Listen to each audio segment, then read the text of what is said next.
জোর করে ফ্ল্যাট দখল থেকে তোলাবাজি, ভুরি ভুরি অভিযোগ তৃণমূল জামানাতেই টাকার পাহাড়ে কালিকাপুরের প্রাক্তন তৃণমূল কাউন্সিলর অনন্যা বন্দ্যোপাধ্যায়। রাজপ্রাসাদের মালিক, পার্টি অফিসে উদ্ধার তোলাবাজির রেড চার্ট। প্রাক্তন তৃণমূল কাউন্সিলর অনন্যা বন্দ্যোপাধ্যায়ের কীর্তি ফাঁস। কোন ম্যাজিকে এই রকেটে উত্থান? ক্ষমতার পালা বদলের পরই কাউন্সিলরের বিরুদ্ধে সরব মুকুন্দপুরের বাসিন্দারা। 109 টাকা ছাড়া কোনো কথা হবে না। অনেক 1 লাখ 2 লাখ 1.5 লাখ 50,000 যেখান থেকে যা পার পাকিস্তান থেকে শুরু করে সমস্ত এটা ওর অ্যাসিস্ট্যান্ট ছিল, ওর সাথে আবার জানা বলে একজন ছিল, অননার জানা এরা করতো। তারপর থানা তো পুরোপুরি টাই আপ। ত্রাস মানে সে বলার মতন না, এরকম ত্রাস ছিল এখানে। আপনি এখানে প্রত্যেকটা বাড়িতে যান, জিজ্ঞেস করুন, সব বলে দেবে যে কিরকম ত্রাস ছিল। আমরা যারা বিজেপি করতাম তারা দূরে দূরে ইশারায় কথা বলতে হতো। বিস্ফোরক সব অভিযোগ নিশানায় 109 নম্বর ওয়ার্ডের প্রাক্তন তৃণমূল কাউন্সিলর অনন্যা বন্দ্যোপাধ্যায়।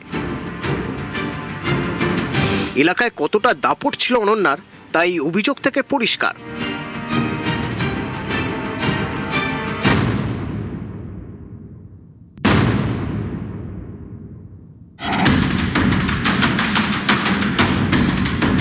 রাজনীতিতেই ভাগ্য বদল, অনন্যার অনন্য যাত্রা। প্রভাব, প্রতিপত্তি, ক্ষমতা, অভিযোগ সবই বেড়েছে শাসক দলের ছত্রছায়ায়। তৃণমূল জামানায় কলকাতা পুরসভার 109 নম্বর ওয়ার্ডের কাউন্সিলর অনন্যা বন্দ্যোপাধ্যায়, কালিকাপুরের কাউন্সিলর, সেই কাউন্সিলরই রাজপ্রাসাদ। কোটি কোটির সম্পত্তি।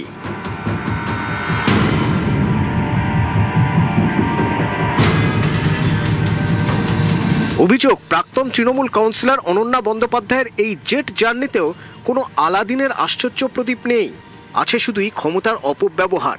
অনেকেই বলেন প্রাক্তন মন্ত্রী অরূপ বিশ্বাসের ঘনিষ্ঠ হওয়ার সুবিধা 16 আনা উসুল করেছেন অনন্যা। দাপট তো ছিল, দাপট ছিল না। 109 নম্বর ওয়ার্ডে সবাই ভয় পেত অরূপ বিশ্বাসের ডান হাত। 2015 পুরসভা ভোট, কাউন্সিলর পদে নির্বাচনী লড়াইয়ে অনন্যা বন্দ্যোপাধ্যায়। ভোটে জিতে কালিকাপুরের তৃণমূল কাউন্সিলর। অভিযোগ, এরপর থেকেই বেড়েছে অনন্যার সাম্রাজ্য।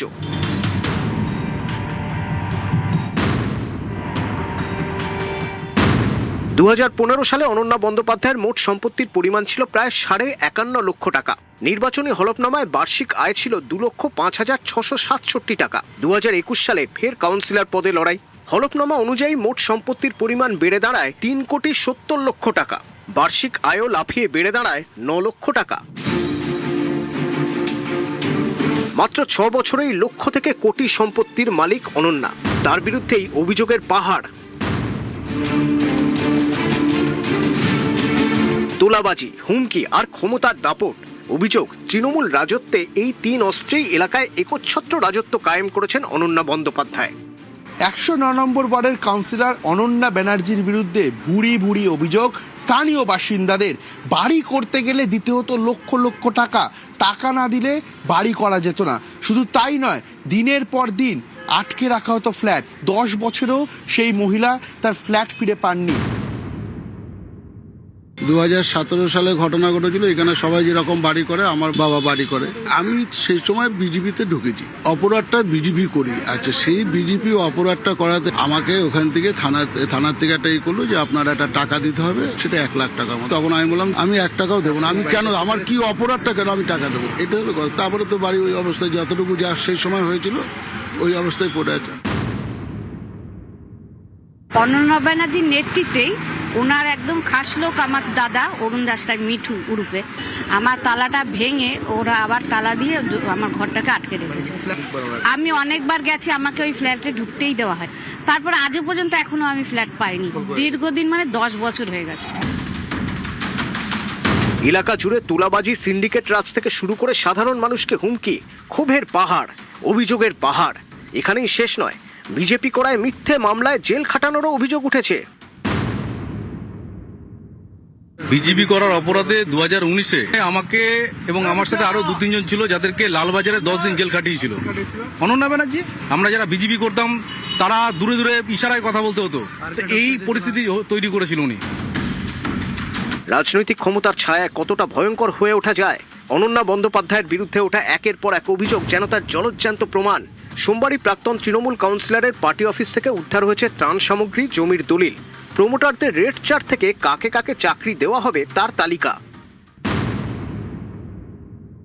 খাট আছে, ডাইনিং টেবিল আছে, কিচেন আছে, সাজঘর আছে, কন্ডোম আছে, ত্রাণ সামগ্রী আছে, ছড়ি ছিটি অনেক পেপারস আছে যে কিভাবে টাকা লুট করেছে, আদায় করেছে প্রমোটারের কাছ থেকে, ফুটপাথ থেকে শুরু করে বিল্ডিং অবধি প্রত্যেকের কাছ থেকে উনি টাকা তুলতেন। 109 নম্বর ওয়ার্ডে অনন্যা ব্যানার্জির দুর্নীতি ডেটা সেন্টার হয়, তো দুর্নীতি ডেটা সেন্টারটাই 109 নম্বর ওয়ার্ডের অফিসে ছিল। অনেকেরই দাবি রাজ্যের প্রাক্তন মন্ত্রী অরূপ বিশ্বাসের ঘনিষ্ঠ হওয়ার সুবাদেই অনন্যার বাড়বাড়ন্ত। স্থানীয়দের অভিযোগ, জনপ্রতিনিধির মুখোশ পরে কার্যত এলাকায় শোষণের রাজত্ব চালিয়েছেন অনন্যা বন্দ্যোপাধ্যায়। আজ তার পাই পয়সার হিসেব চাইছে জনতা। ক্ষমতা হাতছাড়া হতেই মুখ খুলছেন বাসিন্দারা। এলাকাবাসীর অভিযোগ নিয়ে অনন্যা বন্দ্যোপাধ্যায়কে যোগাযোগ করা হলেও পাওয়া যায়নি, তার ফোন সুইচড অফ। এমনই কাউন্সিলর যার ভয় কার্যত স্থানীয় বাসিন্দারা এই দীর্ঘ এতদিন ধরে মুখে কোনো কথা বলতে পারতেন না এবং লক্ষ লক্ষ টাকা তোলাবাজি, হুমকি এবং এলাকায় দাপট চালাতেন এই 109 নম্বর ওয়ার্ডের কাউন্সিলর অনন্যা ব্যানার্জি। ক্যামেরায় দীপঙ্কর মল্লিকের সঙ্গে রৌনক দত্ত চৌধুরী, নিউজ 18 বাংলা, কলকাতা। অভিষেককে 6.5 ঘন্টা সিআইডি জিজ্ঞাসাবাদ।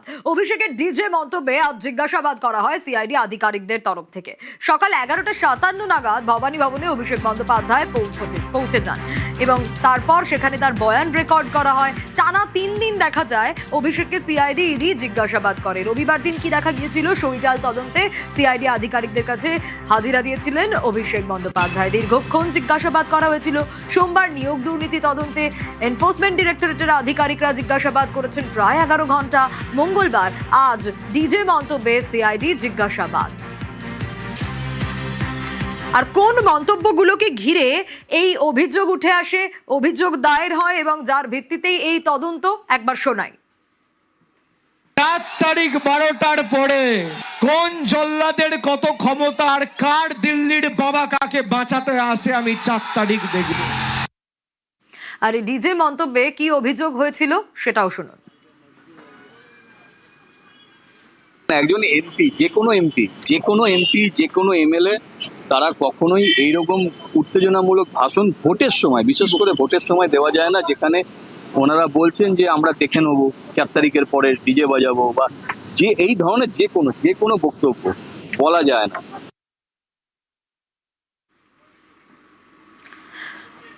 আজকেও প্রায় 6.5 ঘন্টা জিজ্ঞাসাবাদ করা হয় অভিষেক বন্দ্যোপাধ্যায়কে। আজকে কি দেখা গেল? 6.5 ঘন্টার জিজ্ঞাসাবাদ। কিন্তু রবিবার থেকে 14 জুন কি দেখা গিয়েছিল? সিআইডি আধিকারিকদের কাছে পৌঁছে যান অভিষেক বন্দ্যোপাধ্যায় রবিবার। সেখানে বহুক্ষণ তাকে জিজ্ঞাসাবাদ করা হয়। তারপর 15 জুন এনফোর্সমেন্ট ডিরেক্টরেটের আধিকারিকরা নিয়োগ দুর্নীতি মামলায় তাকে তলব করে এবং সেখানে তাকে হাজিরা দেন তিনি। প্রায় 11 ঘন্টার বেশি সময় জিজ্ঞাসাবাদ করা হয় তাকে। তারপর আজ 16 জুন মঙ্গলবার সিআইডি আধিকারিকরা ডিজে মন্তব্যের জন্য যে অভিযোগ দায়ের হয়েছে সে কারণে তদন্তের জন্য ডেকে পাঠান অভিষেক বন্দ্যোপাধ্যায়কে। প্রায় 6.5 ঘন্টা জিজ্ঞাসাবাদ করা হয় তাকে। আর অভিষেক বন্দ্যোপাধ্যায়ের গ্রেপ্তারিতে আবারও সরব হয়েছেন দিলীপ ঘোষ।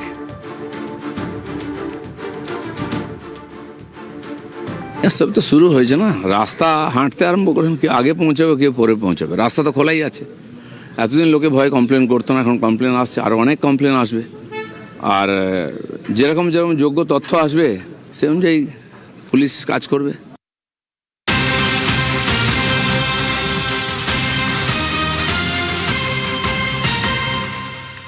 অভিষেকের বাড়িতে পুরো আধিকারিকরা, কালীঘাট রোডের বাড়িতে পুরসভার অফিসাররা, অনুমোদন ছাড়া নির্মাণের অভিযোগ, বেআইনি নির্মাণের মাপজোকে পুরো আধিকারিকরা পৌঁছে যান অভিষেক বন্দ্যোপাধ্যায়ের বাড়িতে।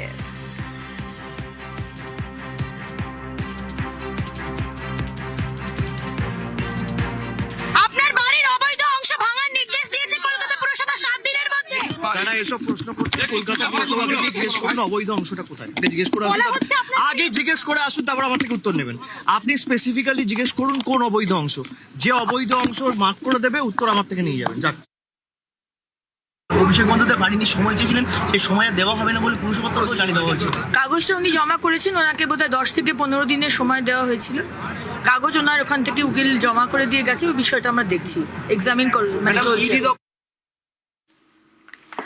এবার অভিষেকের পিএর বিরুদ্ধে লুকআউট নোটিশ জারি। সুমিত রায়ের বিরুদ্ধে লুকআউট নোটিশ জারি হয়েছে জমি জালিয়াতি মামলায় বেপাত্তা সুমিত রায়। অভিষেকের পিএর নামে আগে গ্রেপ্তারি পরোয়ানা জারি হয়, আর এবার সুমিত রায়ের বিরুদ্ধে লুকআউট নোটিশ জারি।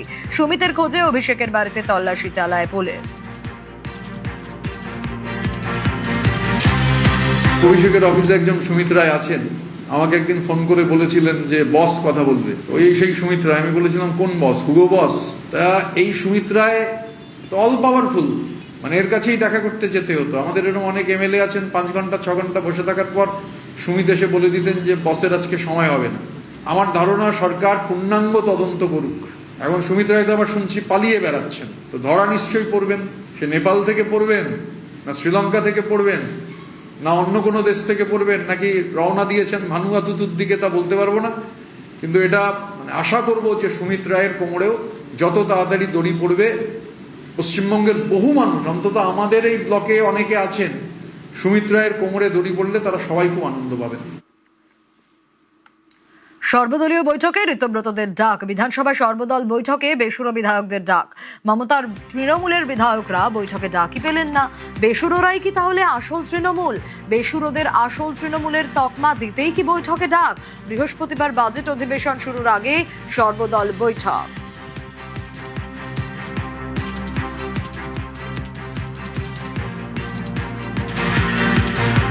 আমি একটা বিষয়টা জানি না, আমার জানার কথাও নয়।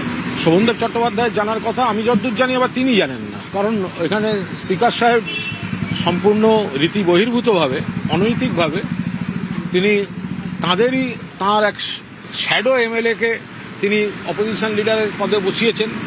ফলে ওপাশেও শাসক দল আর এপাশেও স্পিকার সাহেবের পছন্দ করে দেওয়া লোক। ফলে উনি যাতে ওনার কাজকর্ম সামলাতে সুবিধা হয় সেই মতো করে উনি করেছেন। ফলে তারা আর আমাদের খবর দেয়নি। আমরা 3 তারিখই চিঠি পেয়ে গিয়েছি। নিয়ম নীতি মেনে আমরা আমাদের যারা সমর্থন জানিয়েছিলেন তারা ফিজিক্যালি হাজির হয়েছিলেন প্রায় 98%। তারপরেও অনেকে সমর্থন জানিয়েছেন, তারা ব্যক্তিগতভাবে এসে তারা চিঠি আলাদা করে জমা দিয়েছেন ফিজিক্যালি দেখা করে। এরপরেও যারা চিঠি দেবেন তারা ফিজিক্যালি দেখা করে আসবেন। আর আমি তো একটা কথা আগেও বলেছি, যদি প্রয়োজন হয়, আমার তো মনে হয় দুধ কা দুধ পানি কা পানি হয়ে যাবে, ফ্লোরে টেস্ট হয়ে যাক। এখন তৃণমূল কংগ্রেসের পরিষদীয় দল আমরা, তার সঙ্গে সিম্বলিক, এই প্রশ্নের কোনো সারবত্তা নেই। মমতা বন্দ্যোপাধ্যায়কে আমরা আমাদের প্রধান পরামর্শদাতা হিসেবে পথ দেখাবার জন্যে আগেও বলেছি, এখনো বলছি। এখানে 2/3 বেশি বিধায়ক এবং প্রতিদিন সংখ্যাটা বাড়ছে। আমি যেহেতু এই চিঠির সিগনেটারি আমি নই, কাকে ডাকা হবে না ডাকা হবে সেটা যাদের দায়িত্বে ছিলেন তারা করেছেন। আমি দেখেছি আমাদের বিধানসভার যিনি বিরোধী দলনেতা তিনি উপস্থিত ছিলেন এবং আমাদের বিধানসভার যিনি অপোজিশন চিফ হুইপ তিনিও উপস্থিত ছিলেন।